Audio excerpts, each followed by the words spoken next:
Chers auditeurs, auditrices, bienvenue dans l'émission Coachella. Vous êtes sur Radio Judaïka avec ce petit jingle un petit peu cosy et avec aujourd'hui 2 personnes qui seront à l'antenne. J'ai la joie et le plaisir d'avoir comme invitée Claire Vangeluk qui va se présenter dans un instant. Et je veux juste... Bonjour à tous. Ah, magnifique de t'avoir, Claire. C'est trop, trop bon. Alors, Claire a été initialement sur cette émission aussi. Nous étions en co-animation et c'était une très, très, très belle aventure. Et puis, Claire vous expliquera dans un instant ce qui l'a amené à aller vers d'autres horizons pour revenir pour mieux en parler. Alors, pour les auditeurs, auditrices qui nous rejoignent aujourd'hui, si c'est la première fois que vous écoutez cette émission, Coachella existe depuis maintenant plus de 3 années. Je ne sais même plus, je ne les compte plus. Et nous sommes une émission qui est sur du développement personnel et surtout, bien entendu, plus autour du coaching, d'où le nom Coachella, avec la volonté de vous informer sur des méthodes, des approches, des outils, et puis par moments des thématiques autour de la prévention du burn-out, qui est voilà une de mes spécialisations, et bien d'autres comme l'intelligence émotionnelle. Et là, aujourd'hui, nous allons faire un zoom-in sur une approche de coaching qui est aussi une approche, Claire me le précise, thérapeutique. Mais avant ça, Claire, si tu peux juste te représenter, monter à bord, ça serait trop bon. Quel bonheur de vous retrouver, de me retrouver ici. J'étais joyeuse à cette idée, mais je ne m'étais pas imaginé que ça allait me toucher à ce point-là. Et comme j'aime ce format, en fait, et d'interagir avec toi, merci Nathalie, merci à Nathalie Fabreau qui a poursuivi seule l'aventure de Coachella, de me recevoir à nouveau.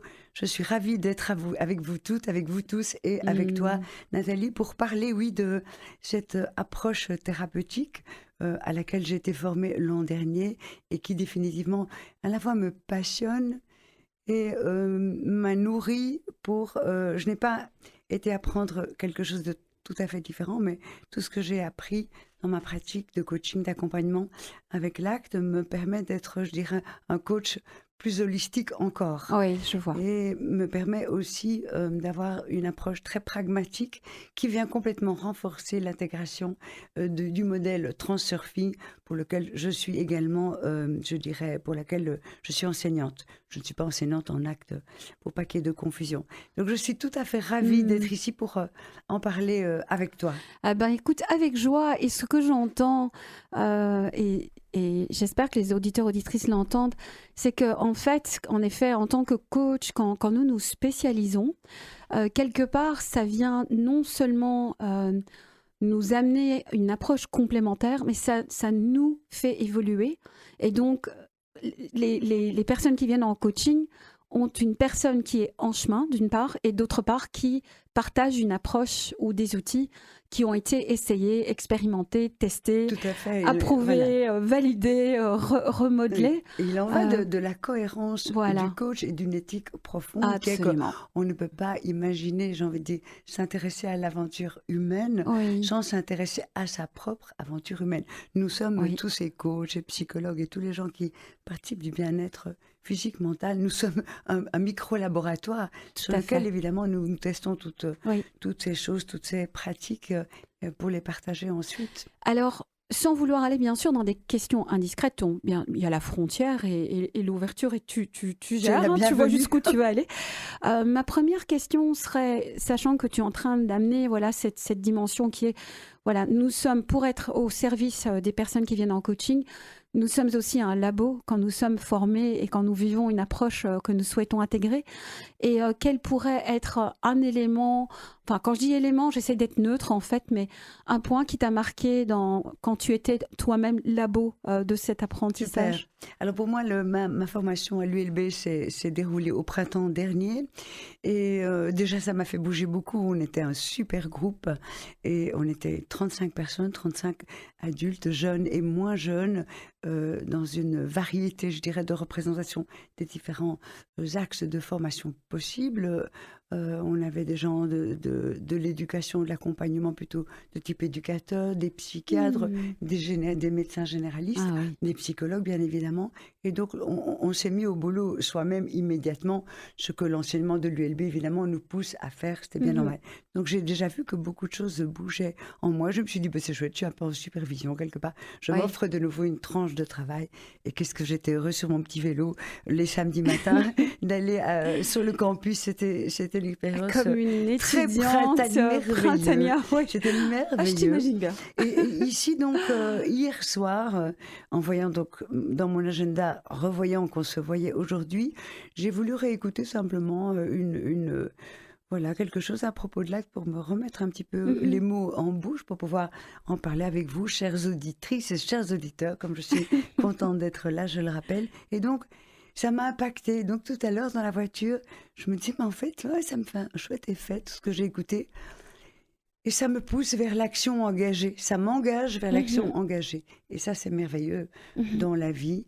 C'est que, quelque part, oui, l'effet immédiat, pour moi, parce que ce sont un petit peu des rappels, j'ai une connaissance relativement approfondie aujourd'hui de l'acte, mais ça me donne un enthousiasme et une motivation pour faire des actions dans ma vie, des gestes pour incarner des comportements, et ça me motive extrêmement. Donc, il y a beaucoup de clarté et de joie à avancer comme ça dans la vie, et donc je trouve que cette approche est avant toute chose, et il faut le dire, extrêmement efficace. Et c'est une des approches thérapeutiques qui, aujourd'hui, dans le monde, est la plus étudiée, parce que ce courant des TCC à laquelle elle appartient, c'est donc l'acte est issu de la 3e vague des TCC. Et les TCC, tu peux juste préciser? Oui, c'est l'ensemble, c'est la famille des thérapies cognitivo-comportementales, et on va peut-être y revenir et détailler, mais donc ces approches sont celles qui reçoivent le plus d'intérêt scientifique. Il y a énormément d'études dans les 40 dernières années qui ont été publiées et qui démontrent d'une certaine efficacité prouvée, je dirais, de ce type de démarche thérapeutique. Donc moi, ce que j'entends en tout cas comme quelques mots qui m'ont marqué moi personnellement, maintenant les auditeurs, auditrices auront entendu certainement également d'autres points.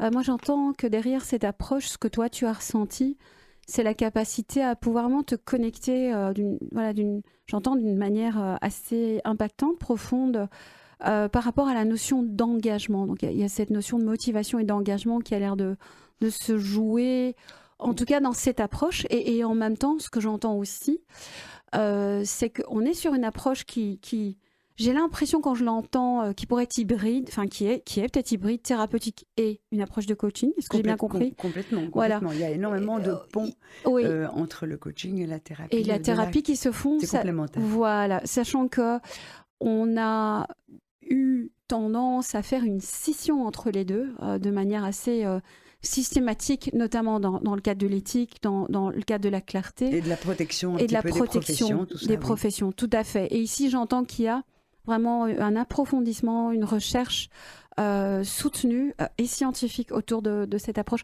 J'aimerais que tu m'en dises un peu plus, ça m'intéresse. Avec plaisir, et avant de te parler plus précisément de l'axe, ce que j'aimerais justement compléter à mon propos, c'est qu'en effet, dans cette petite guéguerre qu'il y a pu y avoir entre le coaching et toute la famille des psychologues, avec du protectionnisme professionnel, je dirais, en ce qui me concerne, dans le coaching, tu sais bien qu'il y a 2 axes principaux, c'est la relation et la tâche. Et personnellement, je suis quelqu'un qui croit en la relation humaine avant toute chose. Je dirais comme base fertile de tout accompagnement. Et je ne souhaite pas, et c'est pour ça que je me suis équipée, que j'ai voulu devenir aussi praticienne en thérapie de l'acte, c'est que je ne souhaite pas, lorsque je rencontre dans un coaching quelque chose qui soit beaucoup plus de l'ordre émotionnel et peut-être à caractère thérapeutique, dire à mon client au revoir, merci, 2 portes à côté, il y a un psychologue, allez sonner, à bientôt. Non. Et donc je peux maintenant élargir ma palette d'actions et d'interactions avec mon client, que je continue à appeler mon client comme un coach et non pas mon patient comme un psy. Oui, donc ce que j'entends, c'est vraiment la possibilité de permettre à une personne de faire un chemin continu en faisant par moment des des escales sur d'autres étapes de vie avec cette approche. Alors, oui, moi, tu es en train de me connecter à une spécialisation que je suis en train de faire, qui est le système des familles internes, qui est aussi sur des frontières Internal Family System. Exact, avec l'ISC, donc qui est l'Integrative Systemic Coaching, qui intègre les familles internes avec d'autres approches, donc il y a une combinaison. Et c'est toute la question, nous sommes sur la fin du parcours, et c'est intéressant d'entendre qu'il y a des personnes qui participent, qui disaient, voilà, suis-je thérapeute, suis-je coach, comment est-ce que je combine ça? Il y a ces questions qui viennent, il y a l'éthique. Et en même temps, là où je te rejoins, c'est dire à quelqu'un, voilà, écoutez, nous devons... mettre ça de côté est tellement peut tellement freiner la dynamique pour la personne qui s'est ouverte en fait. Ça. Je suis aussi, on balance un peu tout, puis on va se concentrer sur ACT. Je suis un de mes mentors actuels qui n'a rien à voir avec l'ACT au départ, c'est ce cher Hervé Nialom. Mm-hmm. Je suis amoureuse de ce monsieur. En fait, j'ai même le rêve d'aller le voir aux États-Unis tant qu'il est vivant. Et pour moi, c'est vraiment un grand maître. Et je suis occupée à lire toute son œuvre. Et si tu veux, un jour, on peut parler de Hervé Nialom, et qui lui aussi, et c'est ça qui me touche énormément, a un humanisme d'une profondeur exceptionnelle. Et avant toute chose, il éclaire beaucoup dans sa pratique et dans son partage de pratique auprès d'autres professionnels. Cette force incroyable de la relation humaine. Et donc, c'est ça que moi j'aime offrir, c'est de créer une relation qui va être alors la base d'une exploration intéressante pour la personne. Internal Family System, on peut en reparler aussi, je suis passionnée. Moi je faisais juste le lien avec ce que tu disais, où on est dans le même questionnement, mais ce serait un sujet à part. Voilà. On en reparlera peut-être, ça mérite une autre émission peut-être. Donc pour en revenir à l'ACT, alors on va commencer par la base. ACT, donc c'est un acronyme, en anglais ça donne Acceptance et Commitment Therapy, ce qui a été traduit en français par thérapie de l'acceptation et de l'engagement. Et bien sûr, il va falloir qu'on revienne un peu plus en profondeur pour comprendre ce que l'acte signifie par engagement et ce que l'acte signifie par acceptation. L'idée est très générale pour que vous puissiez, vous qui nous écoutez, être avec nous et rentrer dans le vif du sujet, c'est que cette troisième vague des TCC présuppose et pose l'évidence même, c'est que la vie humaine est faite de souffrance. Nous avons tous des moments, des basculements au niveau de la santé pour nous, nos proches. Nous perdons des gens, nous subissons des licenciements, nous vivons des ruptures amoureuses, amicales, nous avons des conflits. Toutes ces choses ont un impact émotionnel et on n'y peut rien. Je veux dire, on ne peut pas faire en sorte qu'elles n'arrivent pas. Or, on constate que la plupart des gens, parce qu'ils sont profondément identifiés à leurs pensées, vont développer des comportements d'évitement. Et ils vont investir une énergie folle à éviter, en fin de compte, une situation, et donc de ressentir dans le corps des émotions. Et on s'est rendu compte que c'était extrêmement contre-productif, notamment, et consommateur d'énergie surtout. Terriblement énergivore, mais aussi que cela menait tout droit à des troubles psychiatriques plus sérieux.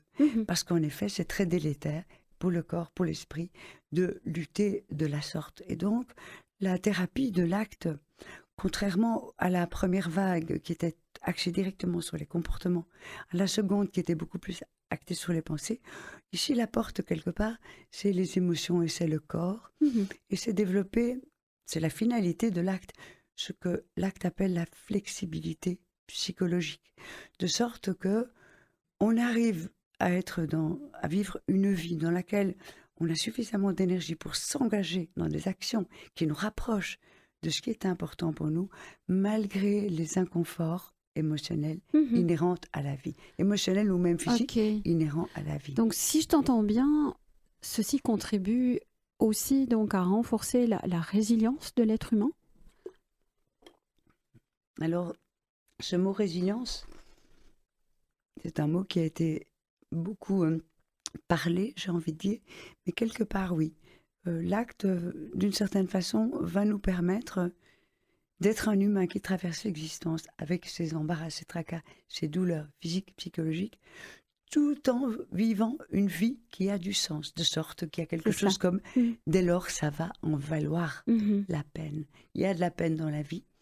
mais la valeur de de nos circonstances, de nos situations, de nos accomplissements de vie font en sorte qu'on peut trouver à être heureux parce qu'on est engagé par rapport à des situations, des relations, des actions, des projets qui font du sens. Et donc, tout ce qui est douleur, dont on a appris à se détacher, je dirais, à libérer le système mental dont on est souvent prisonnier, ça donne beaucoup plus d'espace. Et on peut devenir quelqu'un de joyeux, même si en effet on a tous des tracas, des moments très douloureux. D'accord. Ça m'amène à 2 autres questions. Je suis en train aussi de penser à la psychologie positive et je me demandais si cette approche intègre différentes disciplines parce que il y a des approches comme ça qui combinent. Elle est clairement à la croisée des chemins. Il y a d'autres références que je n'ai pas en tête actuellement, mais il y a certainement, moi qui connais un peu aussi la psychologie positive, des éléments qui viennent. Disons que la psychologie positive, c'est vraiment l'étude des comportements qui fonctionnent. Et il est vrai qu'avec l'acte, on va avoir avec son client plusieurs discussions, des discussions approfondies, afin que la personne puisse en fin de compte redéfinir et rechoisir les valeurs qui l'animent. Quand j'entends valeurs, c'est les valeurs et les qualités que cette personne aimerait pouvoir incarner dans la vie. Et donc, il y aura cette discussion autour des valeurs, et c'est certain qu'il y aura ici la discussion sur quel type de pratique me fait du bien. Mais on va, en amont, veiller à identifier d'abord, à prendre conscience de tous ces comportements qui sont des évitements. Et là, j'aimerais donner un exemple, parce qu'il faut qu'on rentre dans le concret. Absolument. Imaginons le gars qui il sort du bureau et il rentre à la maison, il enfile directement son jogging, il va courir 10 km. Bon, vous serez d'accord avec moi, chers auditeurs, auditrices, Nathalie, qu'a priori, ça a l'air d'être un comportement plutôt gagnant, profitable. Ça fait du bien pour le corps. Ça peut ou pas. Voilà. Je vois déjà un peu le scénario. Et l'acte, dans cette troisième vague, va principalement interroger quelle est la fonction du comportement. Et si aller courir 10 km avant de rentrer à la maison était de l'évitement. Ah bon? Et donc, si c'est de l'évitement, il y a un coût énergétique. Eh bien, à ce moment-là, ben oui, le gars dit, ben voilà, moi je cours 10 km le soir parce que si je ne me fais pas ça, eh ben, je suis tellement énervée que j'ai envie de taper sur ma femme. Ah, ok. Donc c'est un mécanisme d'évitement expérientiel. Ouais. Moi, ça me rappelle en théorie polyvagale aussi le sympathique évitant qui est en mouvement permanent pour ne pas se connecter à des ressentis. Est-ce que c'est ça aussi Oui, c'est ça aussi. D'accord. Donc, de nouveau, avec Acte, tu me connais, Nathalie, j'ai trouvé là un cadre de lecture qui est extrêmement large et qui vient complètement renforcer, j'ai envie de dire, ce en quoi je croyais déjà, mais avec une tendance à l'élargissement. Donc, je trouve ici une grande clarté par rapport à ce qui se joue dans l'aventure humaine. Et donc, c'est un réel plaisir d'accompagner les gens dans l'acte parce que il y a des bénéfices rapides. Donc, c'est plutôt une approche, une thérapie longue. D'accord. C'est-à-dire que prendre conscience de tous ces évitements comportementaux, de tous ces évitements émotionnels aussi, ce que je ne veux pas ressentir, de toute l'énergie qui est investie, de faire le tri avec ses valeurs, tout en accompagnant aussi la personne par rapport à ce qu'on n'est pas tout le temps en train de travailler de façon détachée du contexte. Il y a aussi des contextes, les gens vivent des choses. Un client vient et dit, ben voilà, j'ai perdu mon père, qu'est-ce qui se passe? Donc ça peut prendre un certain temps, avec une relation très authentique qui s'approfondit de fois en fois. Il y a une multitude d'exercices à faire, dont certains extrêmement ludiques dans l'accompagnement acte. Donc si c'est un accompagnement plutôt long, les bénéfices se font très vite sentir. Il y a vraiment des switches comportementaux, non pas parce qu'on a voulu qu'il y ait des switches comportementaux, mais parce que de soi-même, quand le mental se libère un peu, qu'on arrive à s'en détacher et clarifier vers où on veut aller. Et qu'est-ce qui fait que notre vie va avoir du sens? Ça déclenche une régulation émotionnelle et physique et comportementale. Et une régulation de l'action aussi. Et de l'action, du coup. Oui, tout à fait. Ah ben, Claire, le temps file, il nous reste encore quelques minutes et en même temps, voilà, je suis heureuse que tu reviennes et que tu puisses nous parler de cette nouvelle approche, enfin de cette approche qui existe depuis un certain temps, mais de cette approche coaching / thérapeutique qui est l'ACT. Aujourd'hui, l'objectif était de revenir à bord, de te réinstaller dans le studio, sachant que tu étais co-animatrice, d'en parler et que oui, que tu puisses donc dans la prochaine émission, sachant que voilà, pour moi ici, j'ai la volonté de dédier quelques émissions sur cette thématique, donc que tu puisses parler du processus, plus voilà du déroulement avec des exemples. Absolument. Et pour que les auditeurs auditrices puissent comprendre. Et en même temps, pour peut-être faire une petite mise en bouche, tu parlais de l'exemple de cet homme qui, après une journée de travail, met son jogging. Oui, c'est un exemple, évidemment. Et qui en même temps pourrait être parlant et un échantillon qui parle à des auditeurs auditrices et je t'entendais dire cette personne dans sa motivation, son intention était dans une volonté de peut-être réguler un trop-plein. Mais parfois sans en être conscient. Voilà, sans en être conscient et qui pourrait l'amener, si cette personne n'allait pas dans ce mécanisme, de sentir qu'il y a un trop-plein intérieur, qu'il y a quelque chose qui est dérégulé et qu'il y a un risque sur les relations, sur la disponibilité dans la famille, au travail. Peut-être quelqu'un qui est sous pression au boulot ou qui a des choses à comprendre sur une évolution qui est appelée sur la relation.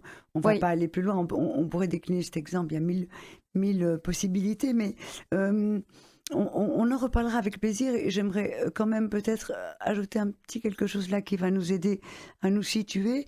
ACT utilise énormément de métaphores. Parce qu'elle rencontre très bien la personne sans l'enfermer, puisque chacun est unique et différent et exceptionnel. Et donc la plus grande métaphore de l'ACT, c'est la métaphore des sables mouvants. Il est bien connu qu'une des seules façons de se sortir d'un sable mouvant réel, je parle, c'est de surtout ne pas trop bouger et d'offrir le plus de contact possible. Oui. Donc, alors que si on se débat, on a toutes les chances de s'enfoncer. Et bien ça, c'est la métaphore de l'acte. Ça veut dire que quand quelque chose ne me va pas, je ressens dans le corps, parce que tout ce que je vis a un impact sur moi, sur mes émotions, je n'ai pas envie de ressentir ce désagréable et donc je vais m'agiter. Et je vais m'agiter dans des comportements. Parfois, je me raconte que ce sont des bons comportements. Certains vont dire, pas mal, j'ai besoin de me détendre là tout de suite. Ok, je fais quoi? Ok, il y en a qui boivent un verre de vin. Ok, il y en a qui vont fumer, il y en a qui vont manger. Il y a toutes sortes de comportements. Types de comportements qui peuvent devenir addictifs. Et ça marche. En fait. Oui, ça marche. Ça marche dans l'instant. Oui. On fait comme on peut. Mais à terme, ça ne fonctionne pas. Et on n'est pas en train d'avancer vers ce qui fait du sens pour notre vie. Au contraire. Et ce qui est important pour chacun, que l'on détermine aussi dans le cadre de l'accompagnement. Merci pour ce partage avec cette métaphore. Et j'espère que les auditeurs, auditrices auront pu se connecter, soit personnellement, ou peut-être il y a des personnes que vous connaissez qui sont dans ces passages. Il est un fait que l'être humain recherche plutôt le plaisir et en même temps la vie amène des expériences qui peuvent être des souffrances et on se protège. Et ce que moi j'entends, si je devais juste apporter quelques mots et je t'inviterai à ensuite les compléter pour que les auditeurs auditrices aient une petite conclusion. J'entends que aujourd'hui tu nous parles d'une approche à laquelle tu t'es spécialisée, qui est une approche donc thérapeutique et qui combine le coaching, une approche qui intègre aussi bien le mental, l'émotionnel que le comportement, le passage à l'action avec l'engagement. En ajoutant aussi la notion de pleine conscience. Donc on a un lien donc ici avec j'entends plein d'approches quand je t'entends parler de ça. Je me dis, il y a une palette. C'est holistique et c'est ça aussi qui rend ces approches très complètes et avec une capacité de s'adapter à la personne qui vient et trouver l'angle d'entrée pour l'accompagnement, j'imagine. Ça donne beaucoup d'espace pour les personnes qui sont vraiment enfermées dans un bac à sable tout petit et qui pensent que toutes leurs pensées, qu'ils sont leurs pensées. Quand on commence à se connecter à ce plus grand moi qui est non pas le contexte mais le contenant, et que ce contenant c'est nous avec notre plus grand moi et qu'on peut accueillir toutes sortes de choses en maintenant une forme d'alignement, une forme de centrage. Et on traverse du coup l'existence avec beaucoup moins de difficultés. On est moins égratignable. Et ça, c'est tout à fait délicieux. C'est un bénéfice qui vient relativement vite. Plus la conscience se développe et plus il y a ce détachement, cette notion d'acceptation. Non pas que ce qui est désagréable est bien, mais que ce qui est désagréable est là. Et plus je lui donne de l'espace, plus les émotions désagréables peuvent être intégrées, être dissoutes tranquillement. D'accord. Voilà. Et ce qui me vient, ce serait aussi égratigné et plus solide. Oui, ça ferait sens de le dire de cette manière-là. Plus souple, pour comme les un personnes. roseau. Plus souple, bien ancré dans le sol, mais souple. C'est ça. Souple. Oui, renforcé quelque part. La souplesse, la flexibilité. Flexible et solide. C'est le un roseau, Et c'est la finalité de l'acte, la flexibilité psychologique. D'accord, ok. Claire, c'était vraiment un plaisir de t'interviewer, de te retrouver dans cette première interview qui a posé les bases et les principes de cette approche qui est donc le coaching thérapeutique. Comment est-ce que tu appellerais cette approche? Donc alors moi, je me définis aujourd'hui comme une coach holistique. Et je suis donc praticienne, psychopraticienne, en thérapie de l'acte. En thérapie de l'acte. Et si les auditeurs, auditrices veulent en savoir un peu plus ou te retrouver, quels seraient les canaux que tu simplement, allez me faire une petite visite sur mon site. Donc c'est clairevangelu.com, tout simplement. Bon, l'orthographe n'est pas tout à fait facile. Je vous fais grâce de l'épeler, vous trouverez facilement. Ça, si vous demandez à votre IA ou à Google, Claire Vangelu, donc je reçois à Bruxelles, chez moi en réalité, ou en ligne. Alors j'ai aussi beaucoup de clients de l'étranger. Et des Belges, bien sûr. Vous êtes les bienvenus. Et toujours un petit appel de clarification pour qu'on échange 10 minutes afin que vous puissiez, si vous le souhaitez, ressentir si mon accompagnement peut vous convenir. Soyez les bienvenus, les bienvenus. Merci. Magnifique. Claire, merci beaucoup d'être venue. Chers auditeurs, auditrices, dans les prochaines émissions, je ferai encore donc des interviews avec Claire pour qu'elle puisse développer comment se déroule une séance, quelles seraient les demandes qui pourraient aussi être accompagnées par cette approche. Donc je vous dis cela pour vous donner envie de revenir à une prochaine émission. Et je vous dis, chers auditeurs, auditrices, prenez soin de vous. Claire, merci infiniment d'être venue en tout cas. Merci à tous, quel plaisir. À très bientôt. À très bientôt. Une belle journée à tout le monde. Au revoir. Merci, au revoir.